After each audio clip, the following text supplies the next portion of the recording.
開会に先立ち、本日、傍聴所から傍聴申請があった場合、傍聴を許可することとしますので、ご了承ください。ただいまから令和6年教育委員会第8回定例会を開会します。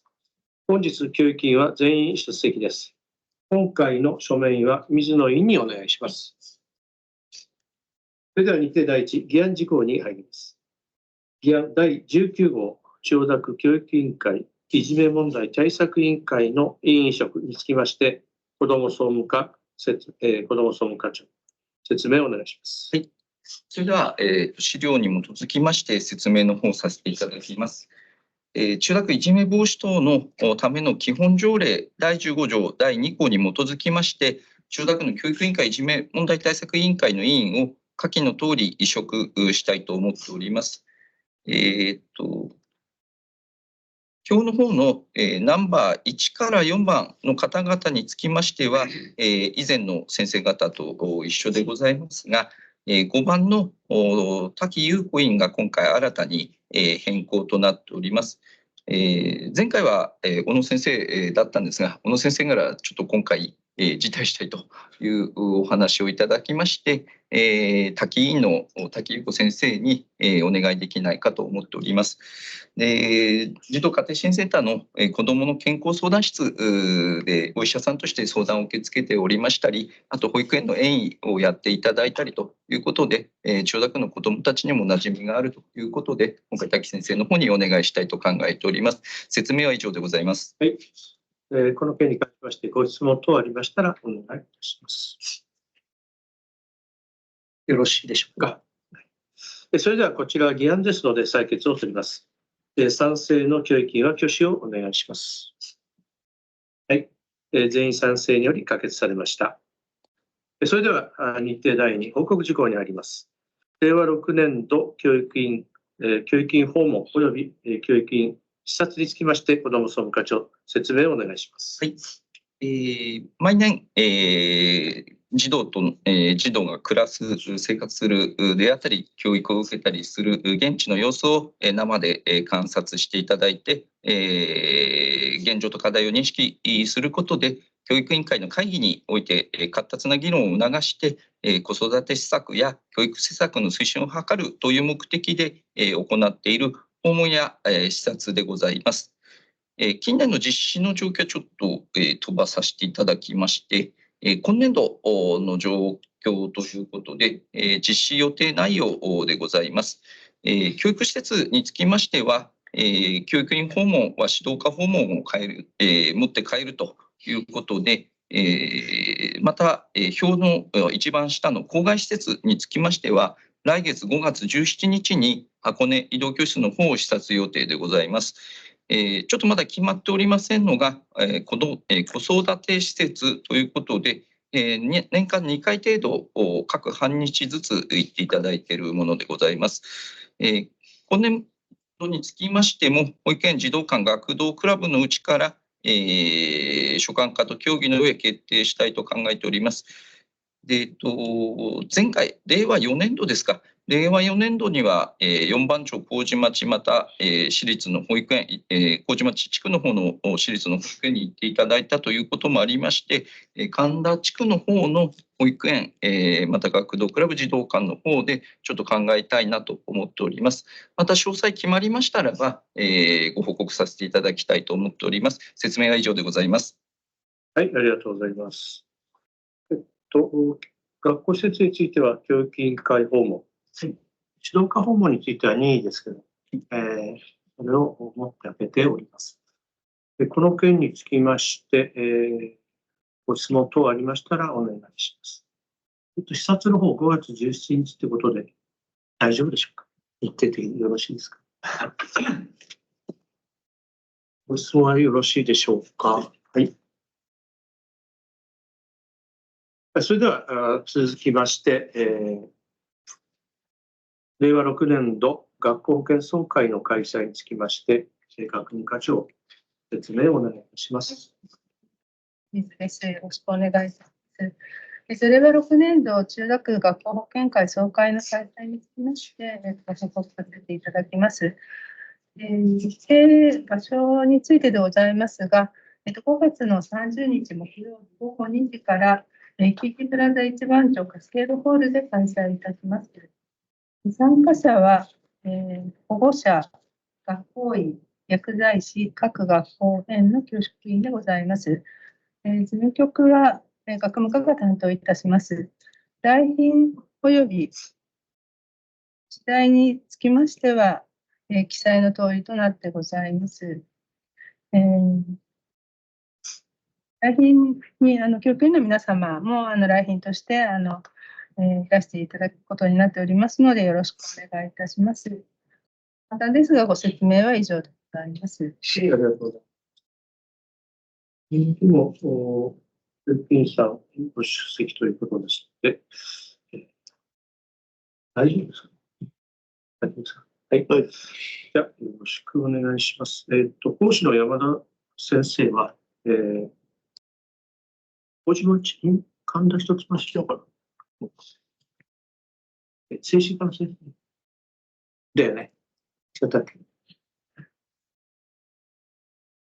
精神科の先生だ。秋葉原のガーデンクリニックの山田先生。場所的には神田中かなって気はしますけ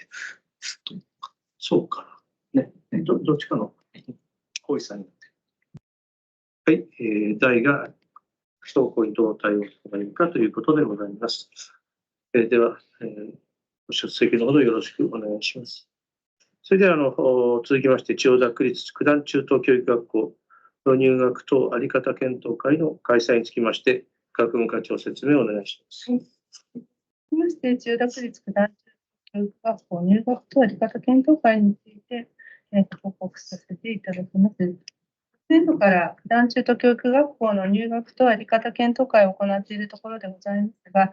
今年度は入学者選抜についての検討を行います。項概1でございますが、検討の趣旨といたしまして、少子化の影響により子どもの数そのものが減ってきていること、あと授業料無償化により、私立の学校を選択する生徒の増加が見込まれ、九段中等教育学校の受験者は今後減少していくことが危惧されています。そのような状況の中で、他の中高一貫校との個性化、特色化を図ることで、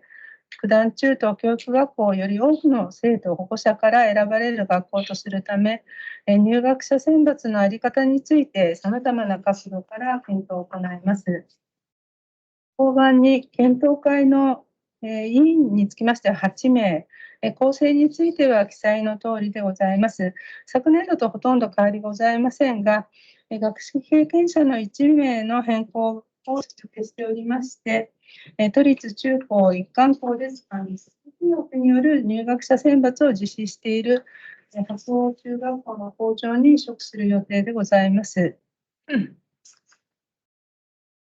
後半スケジュールといたしましては、今年度4回の検討を予定しております。検討の進捗によりましては、さらに検討会を継続して開催いたしますが、検討結果についてはご報告できる段階で、教育委員会と議会に報告する予定でございます。ご説明は以上です。はい。今後の入学等の在り方検討会の予定というか、開催ということでございます。ご質問ございますでしょうか。はい。長崎の。はい。内容に関してなんですけれども、こちら検討して、今度の次の受験の時に何か変更があるような予定というのはあるんでしょうか。それを含めて検討ということでよろしいですか。はい。ありがとうございます。すみません。イメージなんですけど、早くてもですね、7年度はちょっと難しいかなと思ってるんで、8年度に向けて、こういった検討を進めていけたらなと。前倒しできればやってきますが、スケジュール感としたら、ちょっと8年度を目指しております。はい、ありがとうございます。はい、そういうことでございます。よろしいですか。はい。そうしますと、今年の入試だった男女の枠をなくすっていうのは、これはもう決定ってことなんですね。それをもう一回検討するとか。それは昨年度検討して、決まったってことですね合同枠に決定したと。それはもう引き続き合同枠です。はい、他にございますか。はい、よろしいでしょうか。それでは日程第3その他事項に入ります。教育委員会行事予定表千代田5月5日後につきまして子ども総務課長説明をお願いします。はい、それでは、まず予定表の方から、ご確認をお願いいたします。予定表の方は本日の教育委員会定例会から始まりまして、ゴールデンウィークの間は、特に動きはなく、ゴールデンウィークが明けましたらば、5月の15日から教育院訪問、番町幼稚園から始まりまして、で17日には先ほど申し上げた箱根移動教室、あと九段中等教育学校の体育祭、それに、翌週5月20日からは、教育院訪問番町小学校、それと教育委員会の定例会、5月22日には、指導課訪問で昌平幼稚園と小学校、それと、6月1日の土曜日、お茶の水幼稚園小学校の30周年の記念行事がございます。こちらの方も、ご予定の方をしていただければと思います。それからもう一つ進んでしまいますが、広報千代田の方でございます。5月の5日号につきましては、学務課児童家庭支援センター、また、子ども施設課の方ではお茶の水小学校の施設の貸し出し、その後は文化振興課と障害学習スポーツ課の各種事業というものを掲載する予定でございます。説明は以上です。はい。それではご質問等ありましたらお願いします。またどうぞ。6月1日のお茶賞のやつですけども、何時始まりで、おおむね大体何時終わりぐらいだな。まあ、はい、じゃあ、学部。どっちだっけ。あれか。どっちだっけ。いや、あれだから視点、おおよそなんですよ。すみません、確認取ってなくてあれなんですけど、大体、その、他のところ含めてですね、10時から、午前中ぐらいで終わる。はい、わかりました。で、その、っていうか、その、出見と、祝賀会みたいなものがあると、すみません、それはちょっと確認して。はい、わかりました。ありがとうございます。今、多分子ども施設課だよね。学部課だと思う。学部課だっけ。でございません。今、検討しているはい、ということで了解です。はい。よろしくお願いいたします。ははい。はい長崎の。はい、広報千代田の、13番、富士見未来館の体育館で LED 加工時に伴い体育館の貸し出しを中止とあるんですけれども、これは富士見署の小学校での利用もこの期間できないと思ってよろしいんでしょうか。はい。子ども施設が、子ども施設課。その通りでございます。はい。で、その期間ですね、おおむねここに書いてありますように、6月から夏休みいっぱいという形です。はい。なんか昨年度でしたっけ、一昨年度一昨年かな。工事してたと思うんですけど、またそれとは別しようとしてしなかった。しようとしてしなかったんだ。で、じゃあこの期間にわかりました。ありがとうございます。学校はどうする？じゃあ、それは使用できないときはどうするかって、じゃあ、施設課長。学校の子ども施設課長です。学校の教育課程に関しましては、また学校長とまた確認しているところなんですが、ただ障害学習スポーツ課様の方で、貸し出しのこれ広報でございます。で、実際はですね、一部学校優先団体っていうんでしょうかね、スポーツクラブで貸しているとさせていただいているところがありまして、お茶の水小学校が仮校舎として旧九段中を使わせていただいておりま使っていただいておりました。この部分を一部ですね、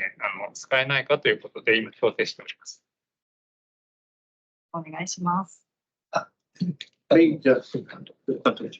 学校の方ではですね、ちょっと今こんなことを考えてるそうです。体育館が使えない分、早めにですね、6月の頭から早めにプールの方を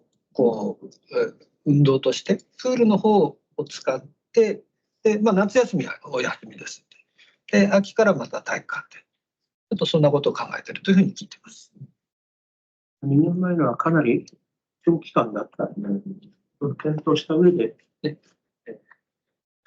2年前、5ヶ月とか1ヶ月ちょっとかかるっていうのを、今回3ヶ月程度で収められる予定です。夏休み、夏季休業中を入れてということをできるだけ子どもたちが不便のないようにと思う。他にご質問ございますでしょうか。広報の方の本庄小学校の施設の貸し出しについてなんですが、今、昌平とか富士見とか桜館とか麹町で貸しているような貸し出し方法になるんですか。じゃあ、はい、子ども施設課長です。はい、おっしゃられますように、基本的に同じでございます。ただですね、ちょっと区役所の中の、担当が少し異なっておりまして、昌平や千代田町、富士見未来館、あと麹町町ですかね、そちらの障害学習のコミュニティスクールの一環という形で貸し出し。そこは大体ですね、他の用途ですね、出張所さんとか、図書館とか、そういういわゆる複合施設については、そういう障害学習という切り口で貸し出ししています。で、お茶の水小学校は基本学校だけですので、子ども施設課の方で貸し出しをしているんですが、おっしゃられますように、利用者の点から言うと、ほとんど同じ貸し方、あと料金設定で貸し出しを行う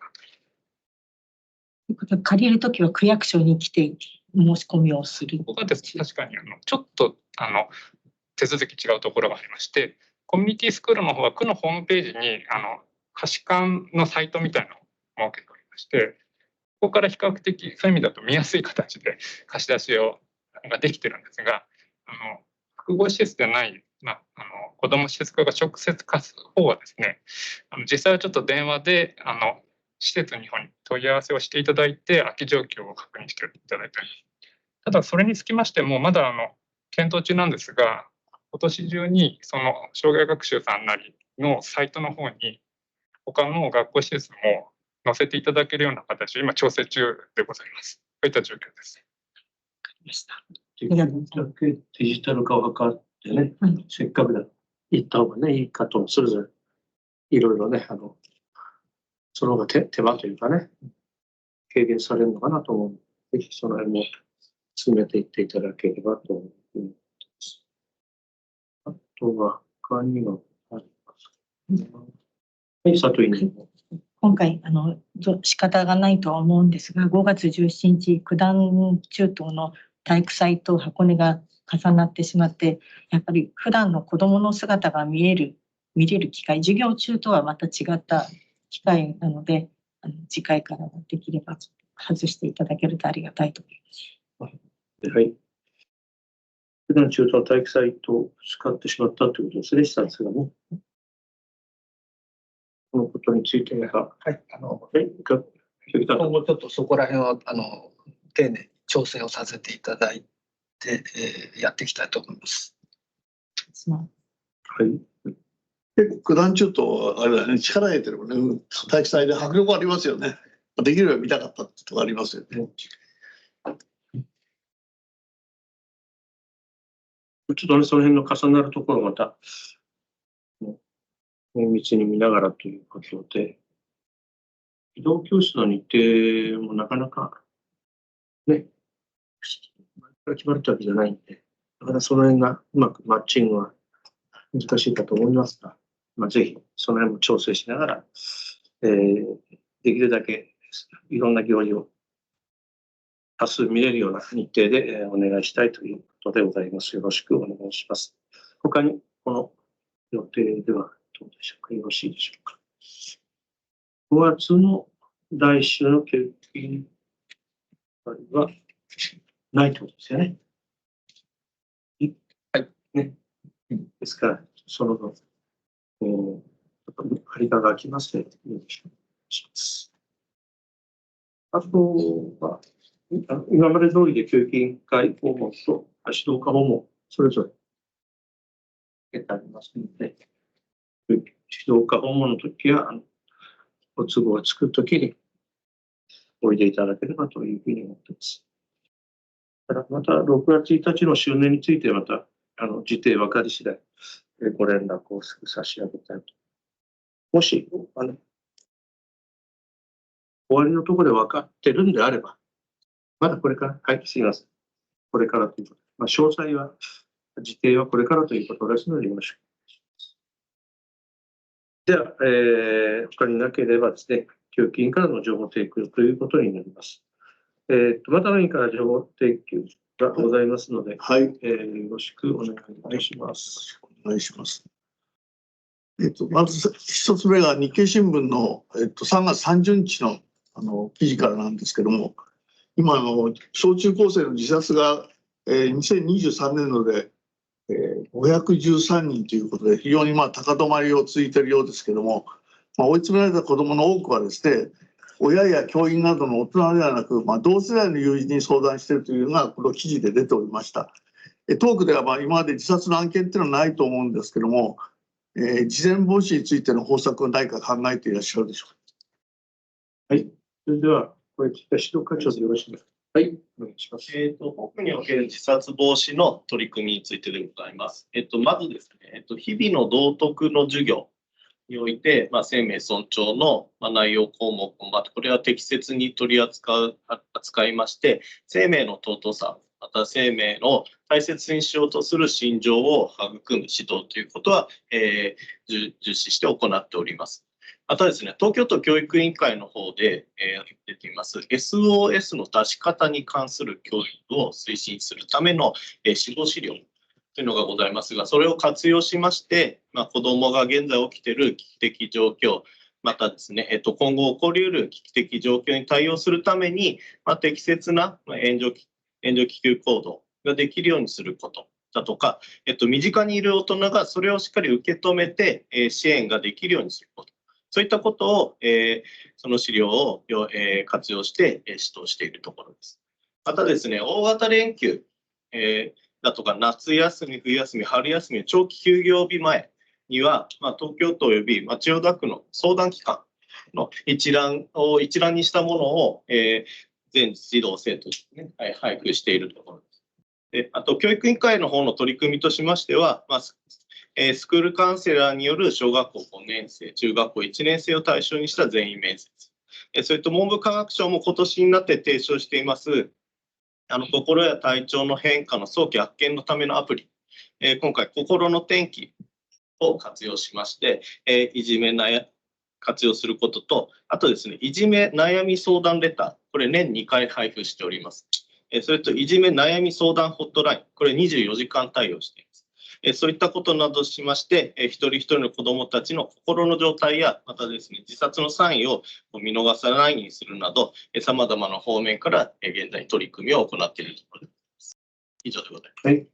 よろしいでしょうか。はい、わかりました。ありがとうございます。じゃあ、日経でお願いします。2つ目なんですけども、これも日経新聞3月26日に、不登校になった要因について、当事者である児童、生徒、保護者、教員で認識に大きなズレがあるそうなんですけども、トークでは不登校の生徒に対しての要因の聞き取りとかそういったものを直接ね、ちょっと可能かどうか分かりませんが、したことがあるのでしょうかということと、もししたことがあるようでしたら、どんな要因で不登校になってるっていうのが、もし差し支えない範囲に結構なんですけども、教えていただければなということで。不登校調査の要因の認識のずれって文から出したら文法調査の項目が大体そもそも認識のずれにつながってたんで、それ随分言いまして、だいぶ今回の文法調査の項目が変わってきたというふうに思っておりますが、じゃあそこについても指導課長お願いします。不登校児童生徒の要因についての把握としましては、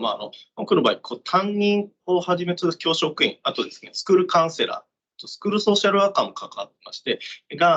個別に聞き取り等を丁寧に行っているところです。またですね、保護者の方から児童家庭支援センターに相談があった場合は、学校、そして教育委員会も連携しまして、その情報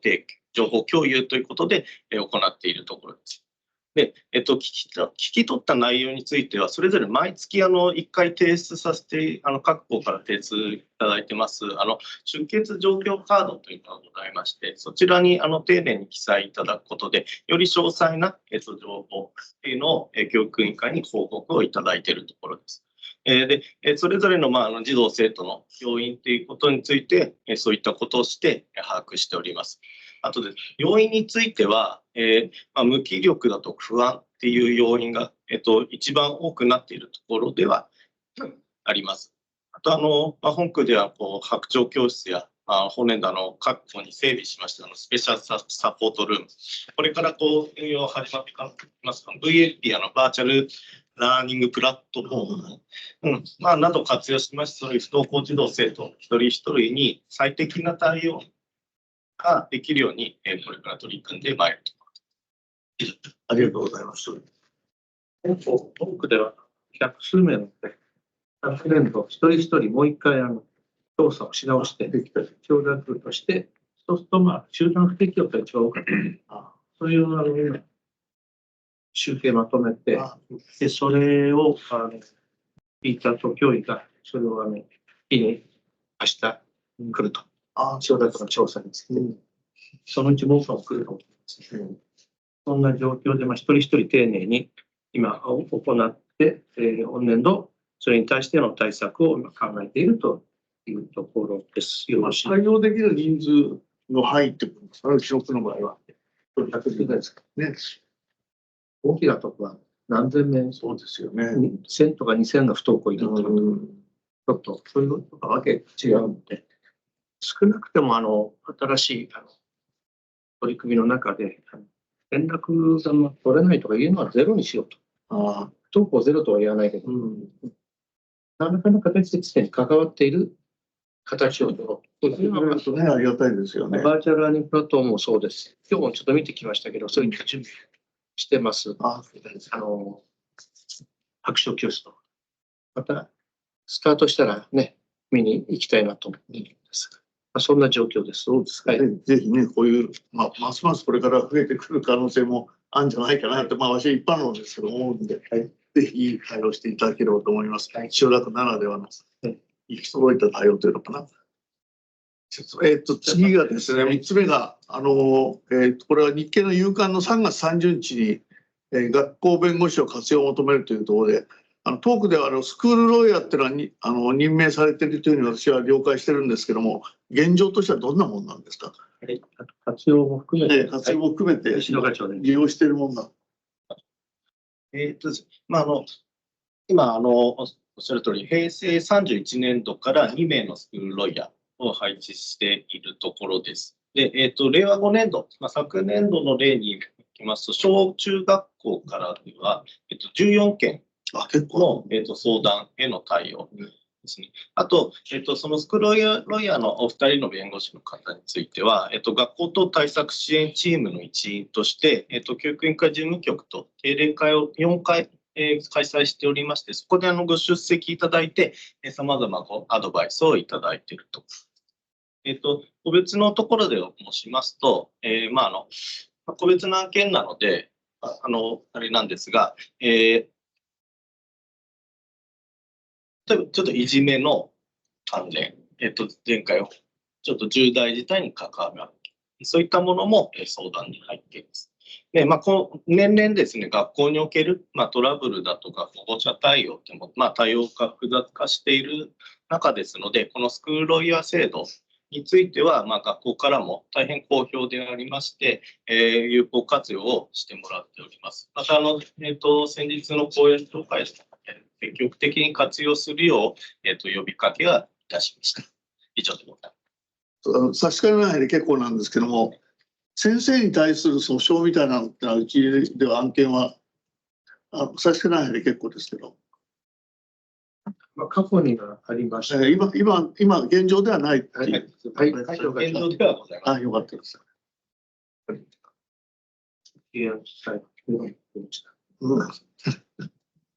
ありがとうございます。すみません、私ばっかりで申し訳ない。4つ目が、これやはり日経新聞の4月5日の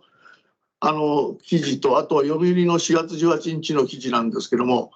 リュックサックを無償配布してる、要するにランドセルから今リュックサックに変えて、そのリュックサックを無償配布してるっていう自治体もあるそうなんですけども、その辺のところの、方向性はどうなのかなっていうのと、あと制服がですね、やはり皆さんなんかデザインがすごく良くなったのと一緒に値段も高くなってるっていう感じがあるんですけども、その辺がトークの場合ですと、トークの場合標準服っていうんですか、その辺のところでそんなに高くはなってないとは思うんですけども、その2つについて財政的になんかそういう補助がなんかできるのかなということなんですけども。はい、じゃあ、篠課長の。あと、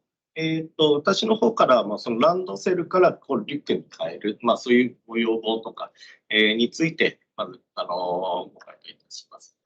今ですね、本区の方にそういった特段の要望を寄せられていないところですが、ランドセルの中身が重いので、中身を置いて帰りたい。どのようにすればよいかっていうような趣旨の問い合わせは年に数件いただいているところです。で特に低学年の保護者の方からそういったことが届いております。でその際にはそれぞれの学校やまた学年により置いてってもいいよというような、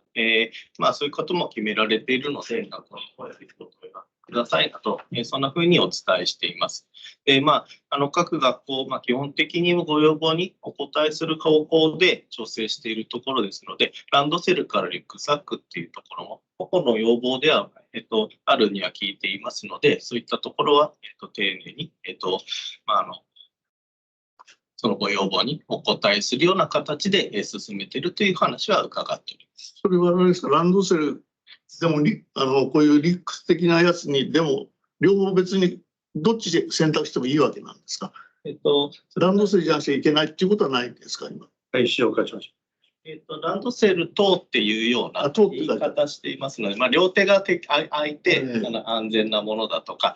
例えば自立するもの、